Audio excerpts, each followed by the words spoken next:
Welcome back नाजरीन। जी इरजा खान। हारून साहब, ये बहुत ही एक मिसकंसेप्शन है कि नहीं, पहले छोड़ो सारी बातें फजूल। मुझे आज ये बताओ कि ये तुमने जो ये ज्वेलरी आज बहुत ज्यादा पहनी हुई है, शो के बाद कहीं जाना है किसी शादी वादी में? मैं यही बात करने लगी थी, पता है क्या कि ये मिसकंसेप्शन है कि खवातीन बड़ा बनाव सिंगार करती हैं और तैयार होती हैं, मर्दों को भी शौक होता है। अच्छा नहीं, सलीम साहब ने आज ना एक इयरिंग पहना हुआ है and I like it.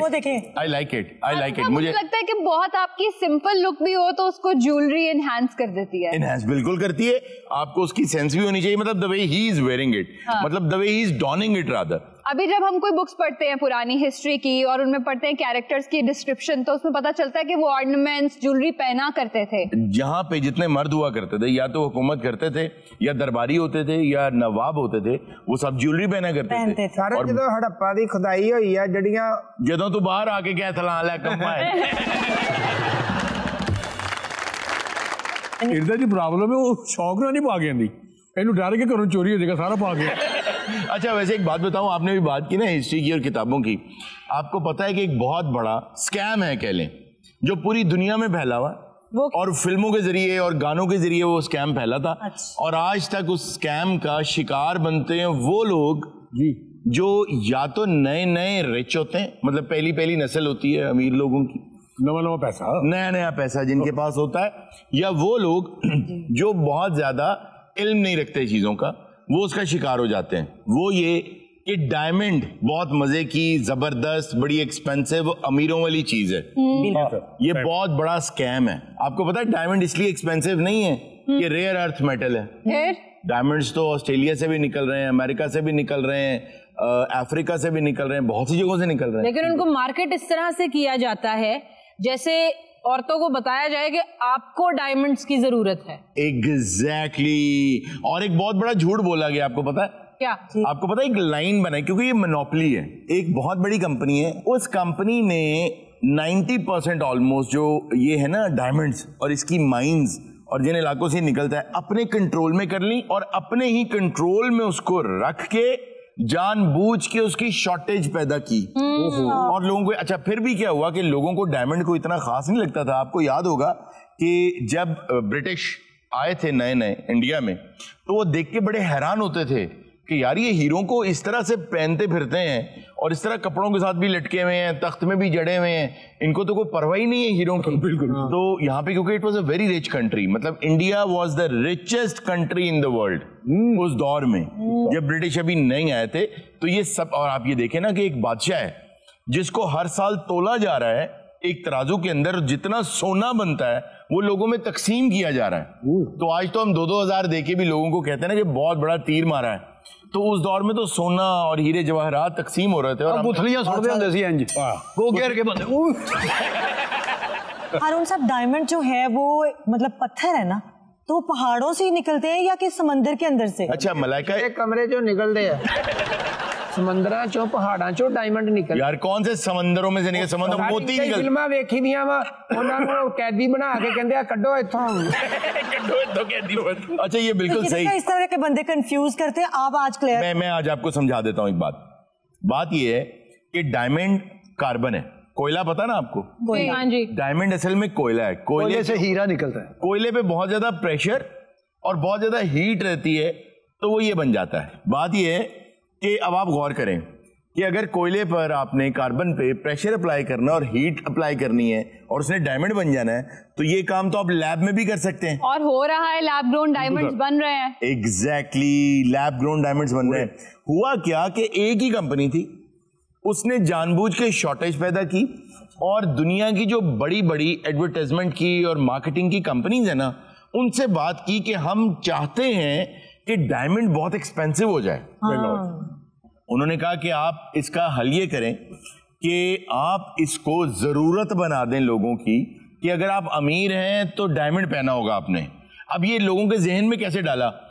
70s का जो दौर आया ना, उस दौर में उन्होंने दुनिया के बड़े बड़े singers, film producers, directors, actors, उन सबको लिया, हॉलीवुड के भी। अगर आप 1970s के एल्बम्स उठा के देखें, उसमें आपको 20 गाने डायमंड्स के ऊपर मिलेंगे। बिल्कुल स्टोरियां भी है, बहुत सी स्टोरियां। उस वक्त तक आपको गाना एक याद होगा, diamonds are the best friends of a woman, इस तरह का कुछ गाना है। फिर आपको इंडिया में भी याद होगा, पन्ना की तमन्ना है कि हीरा मुझे मिल जाए। तब एक बहुत बड़ी कंपनी है जिसको, जो मैं भी मार्केटिंग की बात कर रही थी, कंपनी का नाम तो नहीं ले सकते, लेकिन उनकी टैगलाइन थी डायमंड अ गर्ल्स बेस्ट फ्रेंड। बिल्कुल वो गाना है ना, बिल्कुल डायमंड्स आर गर्ल्स बेस्ट। हारून साहब, इकोनॉमिक्स का एक बड़ा बेसिक रूल है कि अगर आपने किसी चीज की डिमांड क्रिएट करनी है तो आप उसकी सप्लाई इतनी कम कर दें कि ऑटोमेटिकली लोगों में ना वो पैदा हो जाए कि यार ये तो अब इसकी सप्लाई कम है तो अब हमने so much so आरजू, so much so कि एक मर्तबा साइबेरिया में एक माइन निकल आई जिसमें डायमंड्स थे। वो कंपनी रशिया पहुंची और उन्होंने $1 बिलियन ऑफर किया कि ये माइन आप हमारे पास रहने दें और इसको चलाएं नहीं, इसको बंद रहने दें, क्योंकि डायमंड्स अगर निकल आए तो। और एक और चीज, diamonds are not forever, कहते हैं ना डायमंड्स आर फॉर एवर, ये झूठ है। आग लगे ना, खुदा ना खास्ता अगर कहीं आग लगे तो ये तो उड़ जाता है। हीरा जो है ना, ये आग लगने से उड़ जाता है, गैस ये गायब हो जाता है, कार्बन बन जाता है। पहचान आता है, इसकी पहचान तो नहीं है, लेकिन इसकी पहचान ना होने की वजह से आपको लूटते हैं। आपको 3-4 सी सुनाते हैं, इसकी कट, क्लैरिटी, कैरेट, इस तरह की चीजें क्या है कि इसमें क्लैरिटी कम है, इसमें क्लैरिटी ज्यादा है, इसका प्रिंसली कट है, इसका फलां कट है करके। और एक और चीज, आप अगर गोल्ड लेते हैं ना तो वक्त के साथ साथ बढ़ता है। बिल्कुल सर। और अगर ना भी बढ़े तो इसका मतलब अभी करेंसी बेहतर हो रही है, यानी फायदा ही फायदा है। लेकिन डायमंड्स के बारे में ये है कि आज आप डायमंड लेते हैं तो 5-10 साल बाद कहीं और जाके उसको बेचें तो बहुत मर्तबा वो रेट ही नहीं मिलता जिसमें लिया होता था। इसलिए गोल्ड इज मच बेटर, उसको आग भी नहीं लगती। औरतें बहुत खुश हो गए डायमंड पाती हैं सारे। हाँ, ये बना दिया गया। आपको पता है वो जो फिल्म आई थी एक ब्लड डायमंड्स, हाँ जी, ब्लड डायमंड, उसमें जो एट्रोसिटीज, जो जुल्म उन्होंने दिखाए हैं ना, वो कुछ भी नहीं है। सही बात। उससे ज्यादा जुल्म करते हैं। आपको पता है कि न सिर्फ ये कि जान से मार देते हैं वर्कर्स को, बल्कि उन्हें जिंदा जला भी देते हैं। इतने इनह्यूमेन हालात में वो वर्कर्स बेचारे काम कर रहे होते हैं। एक दफा तो उन्होंने यहां तक किया, अफ्रीका में एक जगह जहां माइन से निकलते थे। आपको पता है अगर माइन पे कोई आदमी जाके काम करता ना हीरे की कान में, तो उसकी पूरी फैमिली एक दफा उस इलाके में चली गई है, अब वो बाहर नहीं आ सकते। अगर उन्होंने बाहर कभी आना है तो सबसे पहले पूरा फुल बॉडी का एक्सरे होता है। कुछ दिन तक उन्हें खाने के लिए ऐसी दवाएं देते हैं जिससे पेट बिल्कुल क्लियर हो जाए, ताकि कोई खाया भी ना हो हीरा। फिर एक मरतबा उन्होंने ये भी किया कि वहां पर कोई बीमार हो जाए तो उसको बाहर नहीं आने देते। एक मरतबा उन्होंने ये किया कि बहुत से कबूतर वहां छोड़ दिए ताकि ये लोग देखेंगे कबूतर आ रहे हैं। और कबूतरों की एक आदत है, आपको पता है कि उनमें आप उनको ट्रेन कर सकते हैं कि ये अब उड़ के वहां जाए। ट्रेन कर सकते हैं उसको, उसमें पिन लोकेशन लगा सकते हैं आप। तो उन्होंने उनको ट्रेन किया, उनके साथ हीरे बांधे और अपने घरों को भेजे। तो वो सारे कबूतर उड़ के वो जिस कंपनी के पास ठेका था वो उसके ऑफिस में गए, क्योंकि वो उन्हीं के कबूतर थे। जिसने डायमंड बांधा था उन्होंने जान से मारा। ओ फड़वाते उन्होंने कबूतरा ने। गलत हो। और अब ये होता है कि आपको बहुत मर्तबा ये कहा जाता है कि हमारे पास ना एक किम्बर्ली सर्टिफिकेट होता है। एक मुआहदा हुआ था कि ऐसे ममालिक के जो हीरे हैं वो ना बेचे जाए मार्केट में। तो एक मुआहदा हुआ था किम्बर्ली, तो वो कहते हैं जी इसके पास सर्टिफिकेट है। असल में करते क्या है कि वो उस इलाके से फिर अच्छे इलाके में जाता है, वहां से सर्टिफिकेट बन के फिर आ जाता है, यानी ब्लड डायमंड्स है। तो हारून साहब, हीरे में और जो कोहिनूर का हीरा हम सुनते आ रहे हैं, जी जी, क्या फर्क है एक आम हीरे में और उस हीरे में? अच्छा, कोहिनूर एक हीरा है, उसमें और हीरे में कोई फर्क नहीं। नाज़रीन, ये था आज का शो। इंशाल्लाह आपसे मुलाकात होगी नेक्स्ट शो में। अपना बहुत सा ख्याल रखिएगा।